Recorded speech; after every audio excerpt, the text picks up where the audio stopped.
स्वागत है आपका हमारे YouTube चैनल पर। तो दोस्तों आज जो है हमारा मौर्योत्तर काल से होगा। मौर्योत्तर काल जो कि एनसीईआरटी से हमारा कंप्लीट करेंगे, वन लाइनर के साथ ऑब्जेक्टिव भी। तो चलिए पहले वन लाइनर कंप्लीट कर लेते हैं। चलिए पहला प्रश्न है हमारा, सिमुक किस वंश का संस्थापक था? तो सातवाहन। बहुत बार प्रश्न पूछा गया है कि सिमुक किस वंश का संस्थापक था? तो सातवाहन वंश का। आगे हमारा, आंध्र के सातवाहन राजाओं की सबसे लंबी सूची किस पुराण में मिलती है? तो मत्स्य पुराण में। पूछे कि आंध्र के सातवाहन राजाओं की सबसे लंबी सूची किस पुराण में मिलती है? तो मत्स्य पुराण में। सातवाहनों की राजधानी कहाँ स्थित है? तो अमरावती। स्टार मार्क कर लीजिए, कई बार पूछा गया है कि सातवाहनों की राजधानी कहाँ स्थित है थी? तो अमरावती में। सातवाहन काल का सर्वश्रेष्ठ शासक कौन था? तो गौतमी पुत्र सातकर्णी। पूछे कि सातवाहन काल का सर्वश्रेष्ठ शासक कौन था? तो गौतमी पुत्र सातकर्णी। नेक्स्ट है हमारा, गौतमी पुत्र सातकर्णी ने वेंकटक स्वामी की उपाधि धारण की तथा वेंकटक नामक नगर की स्थापना की, इसे वेदों का आश्रय कहा गया है। पूछे कि गौतमी सातकर्णी ने वेंकटक स्वामी की उपाधि धारण की तथा वेंकटक नामक नगर की स्थापना की, इसे वेदों का आश्रय कहा गया है। इंपॉर्टेंट है। कुषाण शासक कनिष्क का राज्याभिषेक कब हुआ? तो 78 ईस्वी यानी शक संवत प्रारंभ में। अगला है, उत्तर तथा उत्तरी पश्चिमी भारत में सर्वाधिक संख्या में तांबे के सिक्के को किसने जारी किया था? तो कुषाणों ने। बहुत इंपॉर्टेंट प्रश्न है कि उत्तर तथा उत्तरी पश्चिमी भारत में सर्वाधिक संख्या में तांबे के सिक्के को जारी किया था किसने? तो कुषाणों ने। विक्रम एवं शक संवत में कितने वर्षों का अंतर है? तो 135 वर्षों का।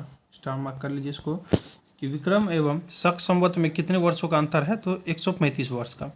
मौर्यों के बाद दक्षिण भारत में सबसे प्रभावशाली राज्य कौन था? तो सातवाहन था। पूछे कि मौर्यों के बाद दक्षिण भारत में सबसे प्रभावशाली राज्य कौन था? तो सातवाहन। शुंग वंश के बाद किस वंश ने भारत पर राज किया? तो कन्नव वंश ने। इंपॉर्टेंट है। पूछे कि शुंग वंश के बाद किस वंश ने भारत पर राज किया? तो कन्नव वंश ने। चलिए नेक्स्ट है हमारा, कनिष्क को किस चीनी जनरल ने पराजित किया था? तो पांचाऊ। ध्यान रखिएगा, कनिष्क को किस चीनी जनरल ने पराजित किया था? तो पांचाऊ। किस वंश के साम्राज्य की सीमाएं भारत के बाहर तक फैली हुई थी? तो कुषाण वंश। ध्यान रखिएगा। पूछे किस वंश के साम्राज्य की सीमाएं भारत के बाहर तक फैली हुई थी? तो कुषाण वंश। नेक्स्ट पॉइंट है हमारा, विक्रम संवत कब से प्रारंभ हुआ? तो 57 ईसा पूर्व से। ध्यान रख लीजिएगा। कलिंग नरेश खारवेल किस वंश से संबंधित थे? तो चेदी वंश से। किस वंश से थे? चेदी। प्रथम ईरानी शासक कौन था? इंपॉर्टेंट है, डेरियस प्रथम। पूछे कि प्रथम ईरानी शासक कौन था? तो डेरियस प्रथम। आगे हमारा, अफगानिस्तान में स्थित बामियान किस लिए प्रसिद्ध था? तो बुद्ध की विशाल प्रतिमा के लिए। किसके लिए? तो बुद्ध की विशाल प्रतिमा के लिए। किसके सिक्कों पर मातृदेवी उमा का नाम मिलता है? तो कुषाण शासक। पूछे किसके सिक्कों पर मातृदेवी उमा का नाम मिलता है? तो कुषाण शासक। नेक्स्ट है हमारा, चतुर्भुजी विष्णु के सिक्के किसने चलाए? तो हुविस्क ने। ध्यान रखिएगा। बुद्ध का अंकन किसके सिक्कों पर हुआ है? तो कनिष्क के। इंपॉर्टेंट है। पूछे बुद्ध का अंकन किसके सिक्के पर हुआ है? तो कनिष्क। योधेय सिक्कों पर किस देवता का चित्रांकन मिलता है? तो कार्तिक के। पूछे कि योधेय सिक्के पर किस देवता का चित्रांकन मिलता है? तो कार्तिक के। भारतीय और यूनानी कला शैली के सम्मिश्रण को गांधार शैली के नाम से जाना जाता है। हम अगला है हमारा, प्राचीन भारत में सर्वप्रथम सोने के सिक्के किसने जारी किए? तो कुषाणों ने। ये बहुत पूछता है प्रश्न कि प्राचीन भारत में सर्वप्रथम सोने के सिक्के किसने जारी किए थे? तो कुषाणों ने। कनिष्क का राजवेद कौन था? तो चरक था। ध्यान रखिएगा, कनिष्क का राजवेद कौन था? तो चरक था। पूछ देता है चरक कौन थे? तो राजवेद थे। कनिष्क किस संप्रदाय से संबंधित था? तो महायान बौद्ध संप्रदाय से। महायान बौद्ध संप्रदाय। आगे हमारा, किस राजवंश ने हत्या करके सत्ता हत्याई और जिसका अंत भी हत्या के द्वारा हुआ? तो शुंग वंश था। भारत के यूनानी शासकों में से किसकी स्मृति भारतीय साहित्य ग्रंथों में सर्वाधिक सुरक्षित है? तो मिनांडर। ध्यान रखिएगा। आगे हमारा, विदेशी आक्रांता, भारत आगमन, मूल निवास स्थान, सर्वाधिक प्रसिद्ध शासक, राजधानी, विशेष तथ्य। इसमें जो हमारा इंपॉर्टेंट वो देखते चलेंगे। हिंद यमन, इसका जो भारत आगमन कब हुआ था? तो 190 ईस्वी पूर्व में। उसके बाद शक सिथियन का 90 ईस्वी पूर्व में। उसके बाद पार्थियाई पहलव का 1ली शताब्दी ईस्वा पूर्व में के अंत में। और कुषाण युची का 15 ईस्वी में। तो आपको जो है मूल निवास स्थान देख लीजिए इसका, हिंद यवन का बैक्ट्रिया अफगानिस्तान, सक्सिथियन का सीरिया ईरान, पार्थियाई पहलव का पार्थियाई ईरान और कुषाण युची का चीनी तुर्किस्तान। ये इंपॉर्टेंट था। चलिए, आक्रमणकारियों का क्रम क्या था? हिंद यमन, उसके बाद शक, उसके बाद पल्लव, उसके बाद कुषाण। नीचे हमारा क्या दिया? सर्वप्रथम सोने के सिक्के जारी करने का श्रेय कुषाण शासक वीम कटफिशेस को दिया जाता है। तो कुषाण शासक तो पढ़ लिए थे, लेकिन उसमें किसका नाम नहीं पढ़ पाए थे हम लोग शासक, तो वो यहाँ देख लीजिए, वीम कटफिशेस। चलिए अब ऑब्जेक्टिव करते हैं। ऑब्जेक्टिव के लिए देखिए, यही बुक है हमारा एनसीईआरटी का वन लाइनर ही, और ये एनसीईआरटी का ही है। आपको सार संग्रह वस्तुनिष्ठ यानी ऑब्जेक्टिव वाला, तो देख लीजिए, यही बुक है हमारा, महेश कुमार बर्नवाल। चलिए अब इसका ऑब्जेक्टिव करते चलते हैं हम लोग। पहला प्रश्न है हमारा, प्रथम ईरानी शासक जिसने भारत के कुछ भागों को अपने अधीन कर लिया, निम्न में से कौन था? तो निम्न में से कौन था? तो हमारा डेरियस प्रथम, ऑप्शन सी, डेरियस प्रथम। कुषाण शासक कनिष्क का राज्याभिषेक किस सन में हुआ? तो 78 ईस्वी में, ऑप्शन डी। निम्नलिखित में से अशोक द्वितीय किसे कहा जाता है? अशोक द्वितीय किसे कहा जाता है निम्न में से? तो कनिष्क को, कनिष्क को ध्यान रखिएगा। निम्न में से किस चीनी सेनापति ने कनिष्क को पराजित किया था? तो हमारा राइट आंसर आ जाएगा पांचाओ, अभी पढ़े थे पांचाओ। चलिए नेक्स्ट है हमारा, भारतीयों के लिए सिल्क मार्ग किसने आरंभ करवाया था? तो इसका जो राइट आंसर आ जाएगा कनिष्क। कनिष्क की राजधानी थी तो पुरुषपुर। पुरुषपुर। मिलिंद पन्हो क्या है? ये बहुत पूछता है, मिलिंद पन्हो क्या है? तो बौद्ध ग्रंथ है, ऑप्शन डी। कौन सी कला शैली भारतीय और यूनानी कला शैली का सम्मिश्रण है? तो गांधार, ऑप्शन सी, गांधार। काव्य शैली का प्राचीनतम साक्ष्य किसके अभिलेख में मिलता है?